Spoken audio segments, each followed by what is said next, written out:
I used to be a fighter, an amateur boxer with big dreams. But dreams don't pay the bills, so I took a job in private security to keep food on my plate. Most nights it was the usual, guarding clubs, babysitting drunks. But one job still haunts me.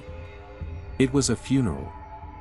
Not just any funeral, this was for the boss of one of the most feared crime families in the country. We were told to guard the mansion where the after-party was happening. That should have been the red flag. The place was like a castle, stone walls, gold accents, even a maid. By midday, the family started arriving, blacked-out Range Rovers, designer suits, women weeping into silk handkerchiefs.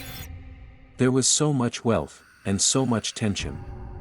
By 2 p.m., the whiskey was flowing and the music was loud. We started to relax. Big mistake. Suddenly, over the radio. Back fence, someone smashing it in. We ran, just in time to see a sledgehammer crash through the wooden gate. Then came a dozen masked men, dressed in black, wielding bats and hammers.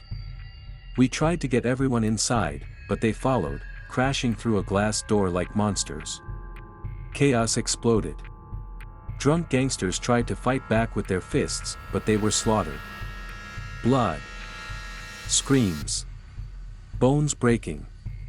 We got the women and children upstairs. That's when one of the grannies, God bless her twisted soul, handed me a Zulu spear. Yeah. A real one.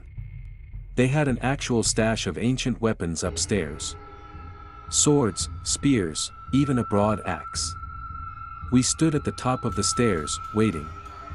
The masked men came close, but when they saw our weapons, they froze.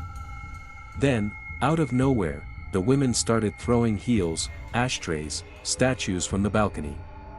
One attacker went down, shaking on the floor. The rest? They ran. The hallway below us was wrecked. Blood and broken bodies everywhere. And while the women and kids were safe, the men who stayed to fight didn't come out whole. Turns out the attackers were from a rival gang. It wasn't just a funeral, it was revenge. And that house. That day. It was a war zone. I quit soon after. Because sometimes in this job, death doesn't wait for darkness.